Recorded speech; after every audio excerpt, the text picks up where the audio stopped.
이제 우리 함께 한 목소리를 읽겠습니다. 너희 안에 이 마음을 품으라. 곧 그리스도 예수의 마음이니 그는 근본 하나님의 본체시나 하나님과 동등됨을 취할 것으로 여기지 아니하시고 오히려 자기를 비워 종의 형체를 가지사 사람들과 같이 되셨고 사람들의 모양으로 나타나사 자기를 낮추시고 죽기까지 복종하셨으니 곧 십자가에 죽으심이라. 이러므로 하나님이 그를 지극히 높여 모든 이름 위에 뛰어난 이름을 주사 하늘에 있는 자들과 땅에 있는 자들과 땅 아래에 있는 자들로 모든 무릎을 예수의 이름에 꿇게 하시고 모든 입으로 예수 그리스도를 주라 시인하여 하나님 아버지께 영광을 돌리게 하셨느니라. 아멘. 아멘.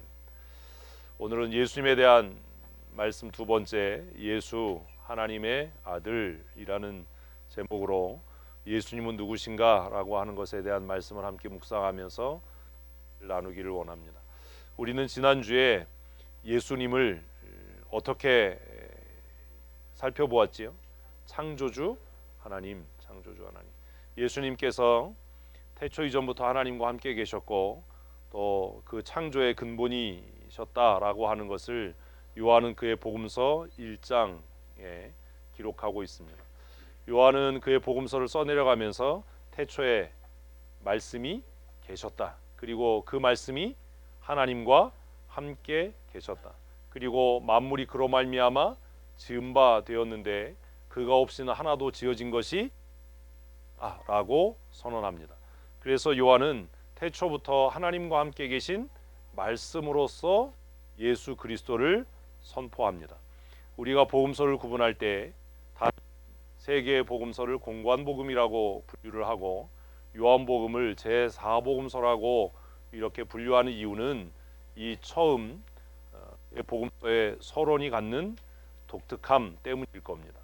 다른 복음서들은 인간으로 오신 예수 그리스도, 인간이신 예수 그리스도, 하나님의 아들이신 예수 그리스도를 설명하는 반면에 요한복음은 하나님이신 예수 그리스도, 말씀이신 예수 그리스도, 창세 이전부터 계셨던 선지하셨던 예수 그리스도뿐만 아니라 창조주이신 예수 그리스도를 선포합니다.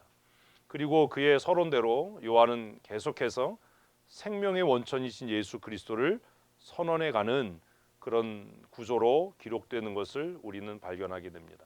특별히 요한복음에서 예수님이 영원한 생명이시다, 영원한 생명의 떡이시다라고 하는 것을 굉장히 강하게 선포하는 장면을 우리가 보게 되는데 그 사건을 여러분 기억하십니까? 벳세다 사건입니다. 다른 복음서는 벳세다 사건을 그냥 예수님께서 남자만 5천 명을 먹이신 사건으로 이렇게 기록하고 많은데 요한은 그 후의 이야기를 기록하면서 그 다음날 많은 사람들이 예수님께 무슨 양식을 얻을까, 무엇인가 유익을 얻을까 찾아 나왔을 때 예수님께서 그 무리들에게 내가 생명의 떡이다, 내가 영생하는 음료다, 내 살을 먹지 아니하고 내 피를 마시지 아니하면 영생할 수 없다라는 말씀을 선포하는 것을 기록합니다. 그 얘기를 들을 때 많은 사람들이 어떻게 반응했지요? 이 말씀이 너무나 어렵다, 이 말씀을 누가 이해할 수 있겠냐라고 그들이 반문하고 예수님을 떠나갑니다. 예수님께서 병을 고치시고 또 귀신들을 쫓아내시고 그들의 필요를 채우실 때 정말 구름대같이 누가복음의 표현에 의하면 수만 명이 밟힐 정도로 따랐던 그 무리들이 예수님께서 내가 참 생명의 떡이고 영원한 생명의 음료다, 내 살과 내 피를 먹고 마시지 않으면 영생할 수 없고 하나님 나라에 갈 수 없다라고 복음의 본질을 선포했을 때 그들은 머리를 가로저으면서 예수를 떠났다라는 것을 요한복음이 기록합니다. 요한복음은 다른 복음서와 달리 이 벳사다 광야의 오병이어의 사건을 이렇게 기록하고 있는 것은 그가 1장에 언급했던 예수님이 모든 생명의 원천이시고 예수 그리스도 안에 참 생명이 있다라고 하는 요한복음 1장 4절과 5절의 말씀을 현실적으로 예수님께서 실현하신 것으로 그렇게 기록하고 있는 겁니다. 그래서 우리가 성경을 읽을 때 서론 부분에 해당하는 그 첫 머리를 이해하는 것이 중요합니다. 왜 요한은 그렇게 어려운 복음을 이야기했을까? 그것은 그가 요한복음을 시작하면서 예수 그리스도가 참 생명이시고 그 안에 생명이 모든 것을 가능하게 하고 존재하게 했다라고 하는 선언을 다시 확증하기 위해서 요한은 오병이어의 베세다 사건의 사건을 다시 그렇게 정리하고 있는 겁니다. 모든 사람들이 예수님을 떠났을 때 예수님이 제자들을 향해 묻습니다. 뭐라고 물었습니까? 너희도 가려느냐? 라고 묻습니다. 그때 베드로가 영생의 말씀, 생명의 말씀이 있는데, 주께만 이 생명의 말씀이 있는데 우리가 누구에게로 가겠습니까? 라고 하는 정말 역사적인 고백을 합니다. 기독교의 핵심입니다. 우리는 그냥 예수 믿는 것, 죽어서 천국 가는 것, 혹은 또 이 땅에서 기도 많이 하고 열심히 신앙생활하면서 사회적인 그 경력도 쌓고 또 연합회의를 해서 내가 존재하는 기쁨도 누리고 이렇게 생각하지만, 사실 예수 믿는 것에 대한 핵심적인 가치는, 우리가 예수를 믿어야 하는 그 본질적인 이유는 예수 그리스도 안에 뭐가 있기 때문이라고요? 생명이 있기 때문이에요. 믿으면 아멘 하십시다. 아멘.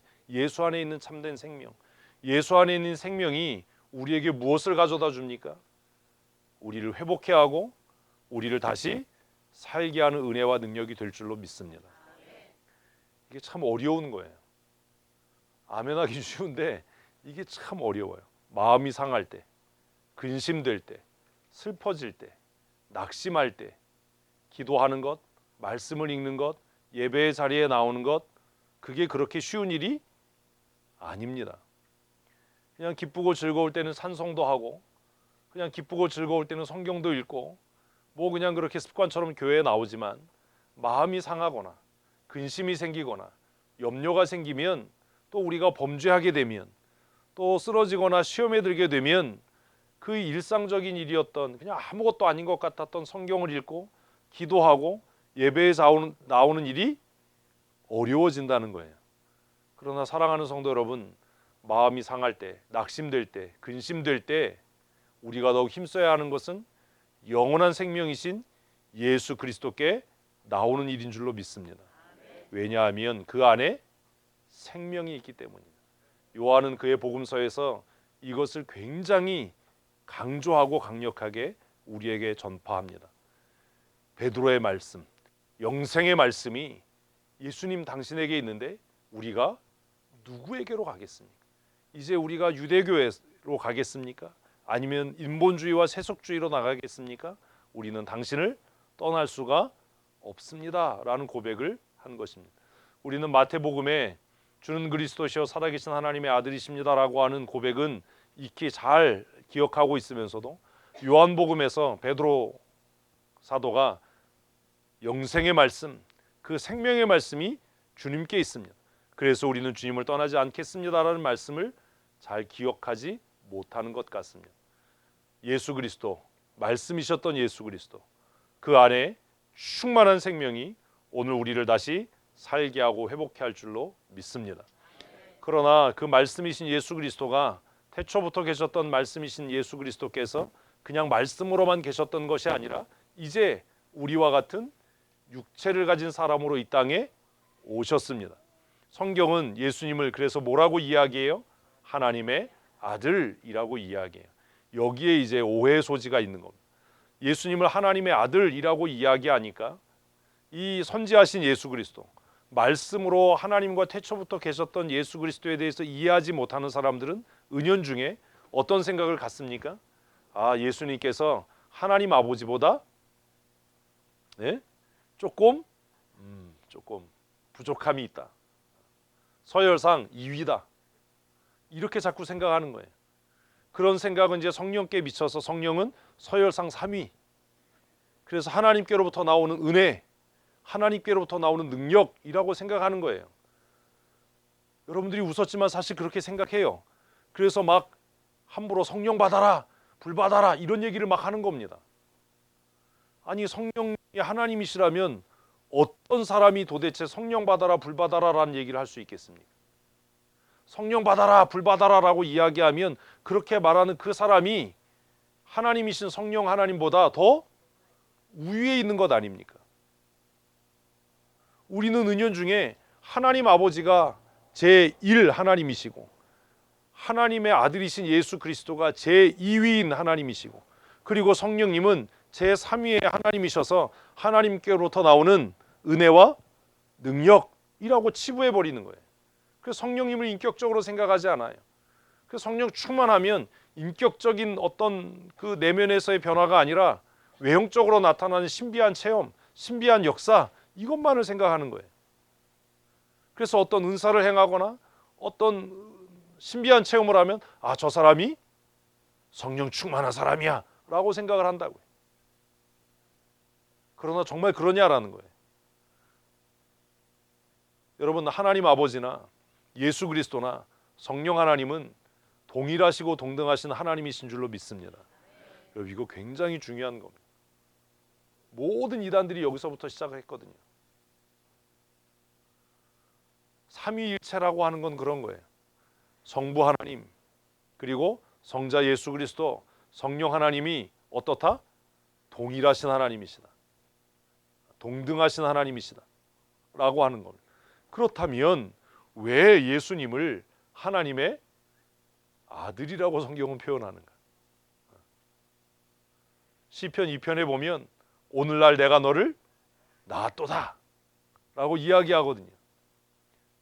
그래서 오늘 사실 예배 찬양에 그 찬양을 하려고 했어요.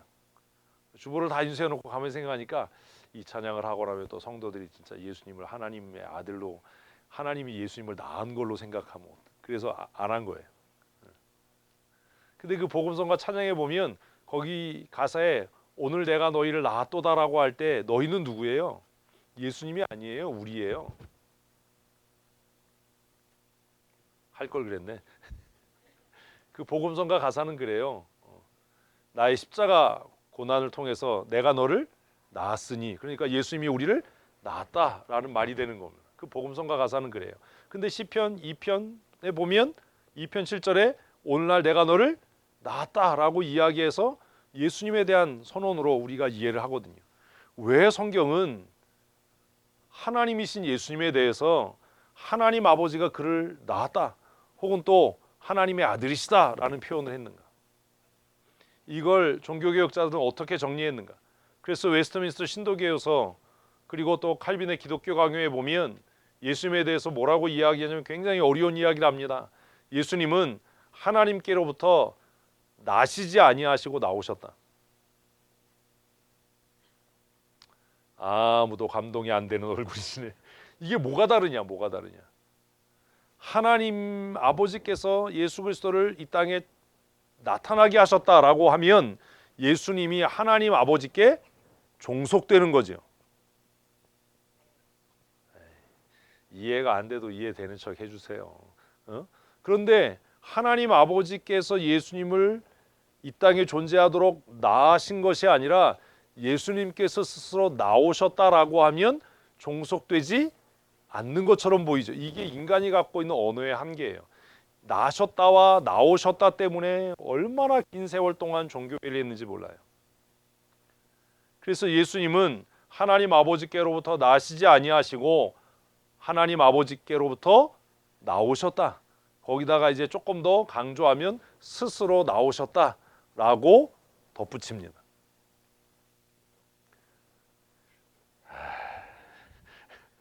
하여튼 그래요. 얼굴을 보니까 심란한데 나셨다와 나오셨다의 그 차이가 있다는 거예요. 그러면 이런 오해 소지가 있는데 왜 성경은 예수님을 굳이 하나님의 아들이라고 표현을 하는가? 하나님의 아들이라는 표현의 의미가 뭔가? 왜 그렇게 표현하셨는가? 왜 그러셨죠?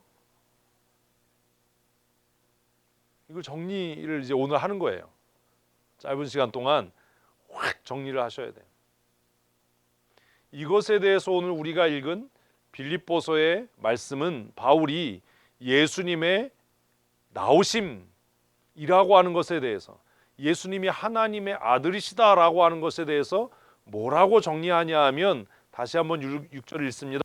그는 근본 하나님의 본체시나 하나님과 동등됨을 취할 것으로 여기지 아니하시고, 이 말씀이 나오셨다의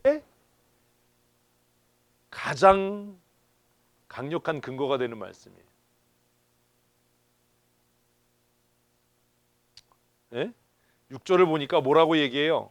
예수님은 하나님과 본질적으로 같으신 분이다. 그는 예수님이지요. 예수님은 근본 하나님의 본체시나 예수님은 하나님과 동등하신 분이다. 예수님은 하나님과 전혀 차별이나 차등이 없으신 분이시다. 여기까지 이해되셨지요? 그런데 하나님과 동등됨을 취할 것으로 여기지 아니하시고 누가요? 그는 다 그는에 걸리는 거예요. 그 그는만 놔두고 줄을 바꾼 거예요. 다 읽을 때 어떻게 읽어야 돼요? 그는 근본 하나님의 본체시다. 그는 하나님과 동등됨을 취하지 아니하셨다. 이렇게 읽어야 되는 거예요. 그 줄 바꾼 거예요. 그래서 하나님 아버지가 야, 너 좀 가서 사람으로 태어나 이 세상을 구원해라고 명령하신 게 아니라 그랬다면 예수님이 하나님 아버지보다 저등한 거죠. 그죠? 명령을 받았으니까. 그게 아니라 예수님께서 스스로 그렇게 선택하셨다. 그렇게 결정하셨다. 그렇게 자발적으로 그분이 자유로운 의지로 결정하셨다. 그것을 바울은 하나님과 동등됨을 취할 것으로 여기지 아니하시고 라고 설명한 겁니다. 그래서 예수님께서 하나님의 아들이시지만 그것은 우리가 생각하는 것처럼 아버지가 아들을 낳아서 너는 내 자식이고 너는 나에게 순종해야 되고 내가 너에 대한 모든 기득권을 쥐고 있고 내가 너를 다스리고 통제할 권한이 있어가 아니라 예수님은 하나님의 아들로 오셨지만 여전히 하나님과 동등하시다. 동일하시다. 주권과 권세, 영광이 그분과 전혀 차등이 없으시다라는 것을 바울은 빌립보서에서 이렇게 설명하고 있는 겁니다. 그래서 아들이라고 하는 의미, 예수 하나님의 아들이라는 의미는 예수님이 하나님 아버지께 종속됐다라는 의미가 아니라 어떻게 정리할 수 있어요? 스스로 낮아지신 것이다. 예? 예수 그리스도를 하나님의 아들이라고 이야기할 때 하나님의 아들이라는 말의 의미는 예수님께서 스스로 낮아지신 것이다. 이거 잊으시면 안 돼요. 예수님이 어떻게 되신 것이다? 스스로 낮아지신 것이다. 그러면 예수님이 왜 스스로 낮아지셔야 했는가? 그분은 왜 스스로 낮아졌는가? 이걸 생각해야 돼. 그래서 예수님을 이야기할 예수 그리스도의 은혜와 하나님 아버지의 사랑하심과 이렇게 얘기하거든요. 아니 평생 축도를 듣는데 바뀐 거 아니에요? 예수님의 사랑과 하나님 아버지의 은혜 이렇게 돼야 되는 거 아니에요? 그런데 왜 축도에는 예수 그리스도의 은혜와 아버지 하나님의 사랑이라고 이야기하냐라는 거예요. 왜 그렇게 선포하냐라는 거예요. 그래서 예수님의 사랑보다는 하나님의 사랑이라는 말을 우리는 흔히 더 많이 쓰고 예수님 하면 뭐를 써요? 은혜를 많이 써요. 쓰지도 않아요, 예수님은. 성령의 감동하심, 성령의 역사하심, 성령의 충만케 하심. 그걸 축도할 때 잘 들으세요. 왜 그러냐? 왜 예수님이 하신 행위를 우리는 뭐라고 이야기하는가? 은혜라고 이야기하는가? 정리되셨어요? 그분이 스스로 낮아지셨기 때문이에요. 그래서 예수 그리스도의 은혜예요. 예수 그리스도의 사랑이 아니라 예수님께서 스스로 하나님과 동등됨을 취할 것으로 여기지 아니하시고 스스로 낮아지신 그것을 우리는 뭐요? 예수 그리스도의 은혜라고 이야기하는 겁니다. 그럼 왜 예수님은 그렇게 낮아지셨는가? 그것에 대해서 성경은 로마서 우리가 너무나 잘 알고 사랑하는 로마서 8장 17절에서 이렇게 이야기합니다. 같이 읽습니다. 자녀이면 또한 상속자 곧 하나님의 상속자여 그리스도와 함께한 상속자니. 무슨 이야기 하는 거예요? 예수님이 왜 낮아지셨는가? 그걸 설명하는 거예요. 우리 제자영육반 사역자만 할 때 로마서 8장 다 했어요. 로마서 8장이 굉장히 중요하기 때문에 다 한 거예요. 근데 기억을 못 하지요. 로마서 17절은 이거 외워야 돼요. 로마서 8장 전체 다 외우는 게 사실 사역자반 숙제였잖아요. 어? 전설 같은 얘기, 기억이 안 나는 얘기. 18절에 보면 자녀이면 또한 상속자 곧 하나님의 상속자인데 예수 그리스도와 함께한 상속자라고 이야기해요. 그럼 예수님께서 왜 스스로 아들의 자리로 낮아지셨는가? 나를 하나님의 나라의 상속자 되게 하기 위함이에요. 믿으면 아멘. 그래서 은혜예요. 자격이 없는 나에게 하나님의 나라를 상속할 자격을 부여하시기 위해서 예수님께서 스스로 하나님 아버지와 동등됨을 취하지 아니하시고 낮아지셔서 나를 하나님의 나라의 상속자 되게 하신 거예요. 아멘. 그래서 예수님, 예수 하나님의 아들이라는 말의 선언은 내가 뭐가 되는, 하나님 나라의 상속자가 되는, 하나님의 은혜에 참여하게 되는 놀라운 선언인 줄로 믿으셔야 합니다. 아멘. 이런 것들이 정리가 안 된 채로 교회 다니는 거예요. 그러니까 뭐가 뭔지 모르는 거예요. 교회를 다니긴 다니는데 왜 예수를 믿어야 하는지, 왜 예수 이름이 그렇게 능력이 있는지, 왜 예수님이 은혜인지, 예수 하나님의 아들이라는 그 이름이 왜 은혜 말씀인지를 이해를 못하는 거예요. 예수님이 만일 낮아지지 않으셨다면, 예수님께서 스스로 내가 아들이 되겠다라고 선언하지 않으셨다면 우리는 결코 하나님의 나라의 상속자가 될 수 없는 겁니다. 죄 사함을 받는다고 해서 하나님 나라 가는 게 아니에요. 우리는 평생 예수를 믿고 교회 다니면서도 구원이 무엇인지를 잘 정리하지 않아서 그냥 죄 사함 얻으면 천국 간다라고 생각하는 거예요. 그렇지 않아요. 뭐가 돼야 돼요? 상속자가 돼야 돼요. 상속자. 아니 내가 아무리 착하게 살아도 이건희 회장이 죽었다고 해서 내가 삼성의 재산을 10원이라도 갖고 올 수는 없잖아요. 누구한테 가요? 상속자한테 가죠. 아니 이름이 뭐더라 이런 생각하지 마시고 지혜가 있으면 누구한테 가요? 법적인 상속자한테 가는 거예요. 예수님께서 하나님의 아들이 되셔서 스스로를 낮추신 것은 법적으로 아무런 자격이 없는 나에게 법적인 신분을 부여해서 하나님의 나라를 뭐하도록? 상속하도록 하기 위함입니다. 자, 그 아들이 죄를 졌다 합시다. 누가요? 상속자가요. 누가요? 상속자가요. 죄를 졌다고 합시다. 상속할 수 있나요? 없나요? 있어요. 있어요. 그죠? 아니 내 자식이 말 안 듣고 속새겨도 내 자식이면은 틀림이 없지. 호적에서 못 판다고. 그 어떻게 호적에서 파? 우리는 자꾸 착한 사람 콤플렉스가 있어요. 의로워야, 정직해야, 착해야 천국 가라고 생각하는데 아니에요. 죄송하지만 어떻게 증명할 수 있어요?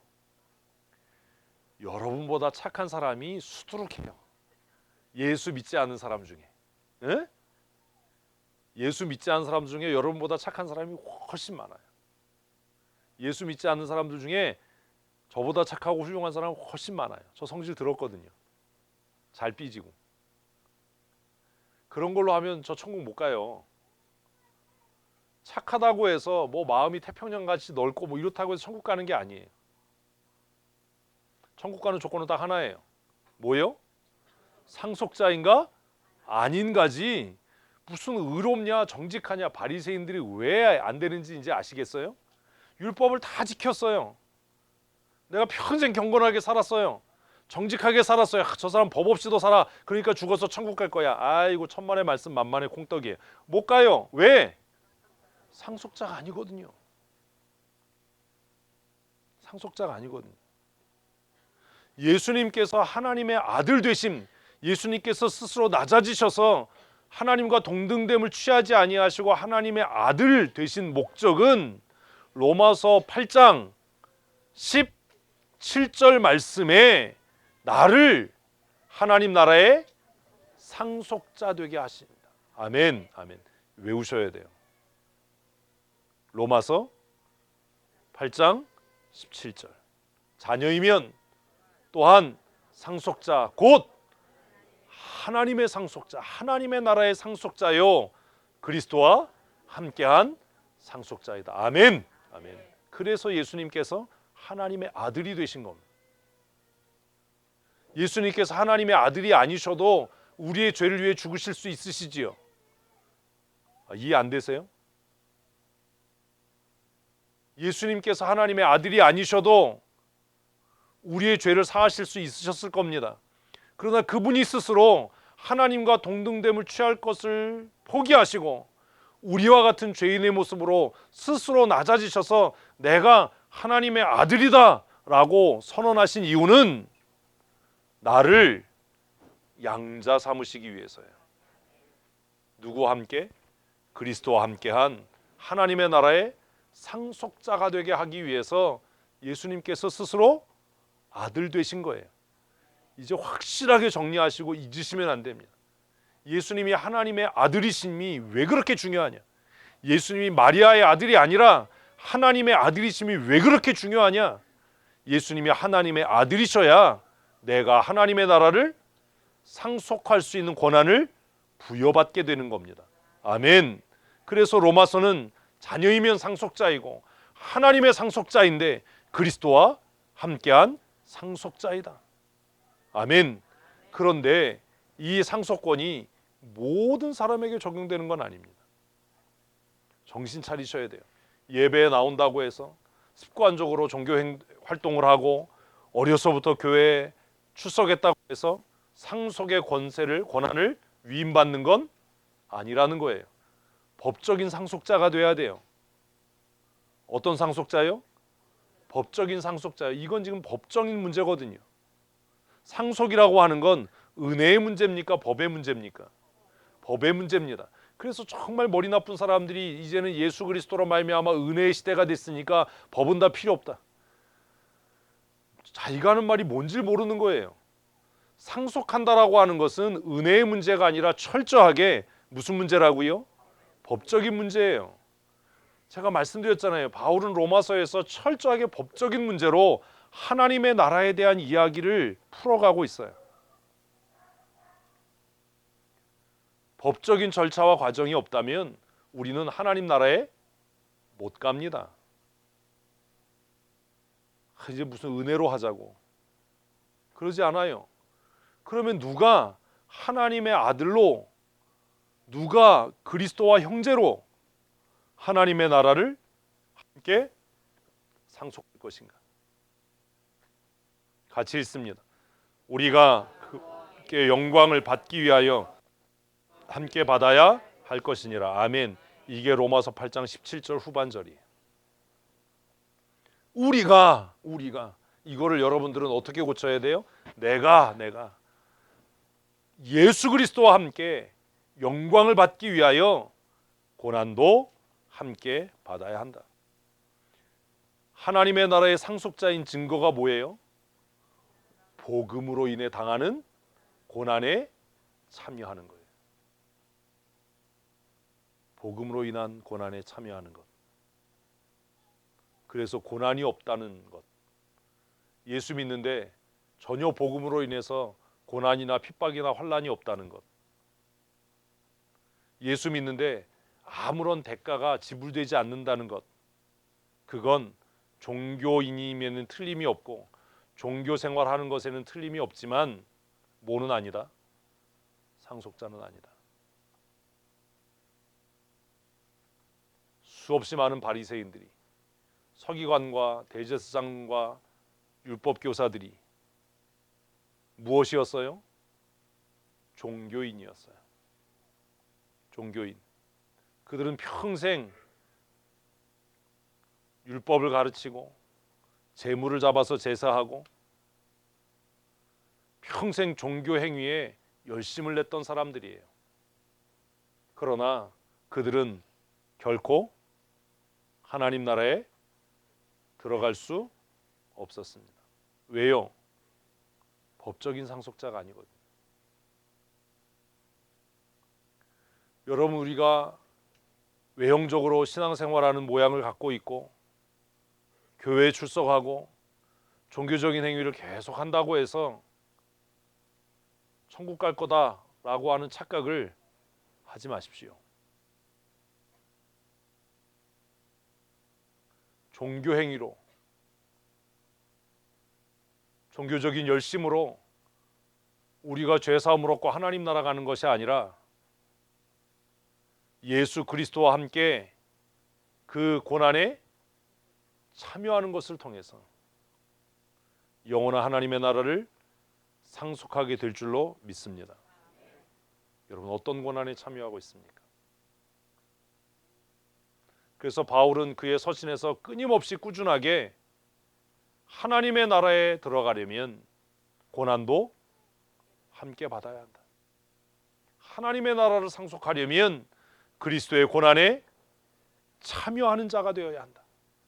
그래서 바울은 스스로를 향해서 그리스도의 남은 고난을 내 삶에 채워가노라. 아멘. 그렇게 고백했던 겁니다. 그리스도의 남은 고난을 내 삶에 채워간다. 내가 그리스도와 함께 고난에 참여하는 자가 되었다. 내가 복음으로 인해 당하는 고난을 부끄러워하지 않는다. 누가복음에서도 사복음서 모두가 다 너희가 만일 사람 앞에서 나를 부끄러워하면 내가 오는 세상의 천사들과 하나님 앞에서 너희의 이름을 부끄러워할 것이고 너희가 내 이름을 영광스러워하고 자랑스러워하면 나도 내 아버지 앞에서 너희의 이름을 시인하겠다라고 말씀하시는 의미가 무엇인지 우리가 생각해야 하는 겁니다. 종교적인 활동으로 또 종교적인 행위로 열심으로 구원 얻는 것이 아니라 모든 사람이 다 예수 그리스도와 함께 하나님의 나라를 기업으로 상속받을 상속자가 되는 것이 아니라 그 영광의 고난에 참여하는 자들만이 하나님의 나라를 상속하게 될 줄로 믿습니다. 예수 그리스도 하나님의 아들이라는 말씀이 의미하는 것이 이렇게 깊고 넓고 또 광대하다라고 하는 것을 우리는 잊지 말아야 합니다. 사랑하는 성도 여러분, 하나님의 나라를 상속하는 믿음의 사람들이 되십시다. 우리가 하나님의 나라를 상속하는 상속자가 되기 위해서 우리가 해야 할 일을 오늘 본문 5절은 이렇게 이야기합니다. 같이 읽습니다. 너희 안에 이 마음을 품으라. 곧 그리스도 예수의 마음이. 누구의 마음이요? 예수의 마음이. 하나님의 나라를 상속하려면 그리스도의 고난의 영광에 참여해야 하는데 그리스도의 그 고난의 영광에 참여하기 위해서 우리가 반드시 해야 할 것은 예수 그리스도의 마음을 품는 겁니다. 예수 그리스도의 마음을 품는 것. 그래서 바울 사도는 오늘 빌립보서에서 너희 안에 이 마음을 품으라. 곧 그리스도 예수의 마음이다. 다시 정리하십시다. 복음의 영광에 참여한다는 것, 복음의 영광을 위한 고난에 참여한다는 것은 무엇을 이야기합니까? 이제 정리되셨어요? 나가서 무슨 뭐 선교하고 그러다 돌 맞고 이런 얘기를 하는 게 아니에요. 물론 그것도 옳은 일이지만 한국 사회에서 그런 일 당하는 게 쉽지 않지요. 그죠? 예수 그리스도의 마음을 품는 것, 그리스도의 고난에 동참하고 참여하는 게 도대체 무엇을 이야기하냐?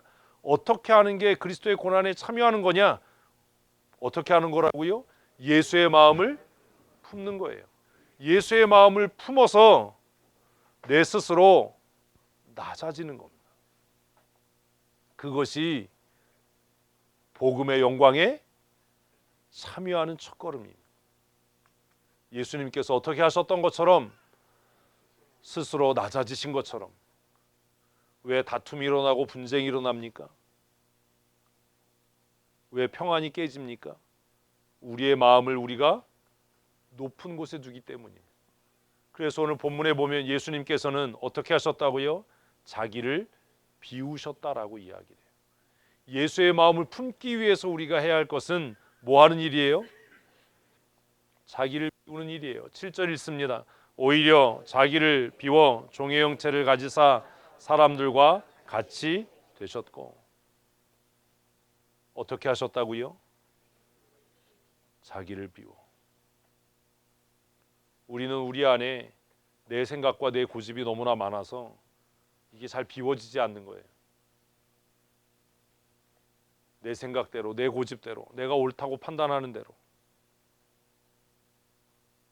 우리가 복음의 영광에 참여하기 위해서, 그리스도와 함께 하나님의 나라를 상속하기 위해서 2021년 한 해 동안 힘써야 할 일 중에 하나는 자기를 비우는 연습과 훈련을 하는 겁니다.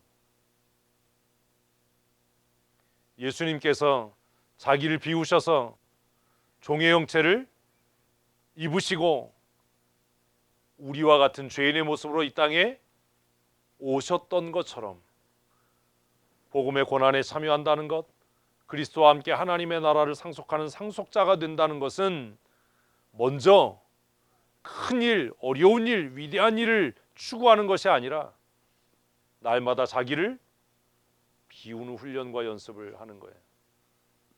이게 잘 안 되는 겁니다. 저도 이게 잘 안 돼요. 이게 잘 안 돼서 화도 나고 짜증도 나고 때로는 슬퍼지기도 하고 고민되기도 하고 그런 거잖아요. 별것도 아닌데 마음이 상하고. 왜요? 생각해보면 별것도 아니에요.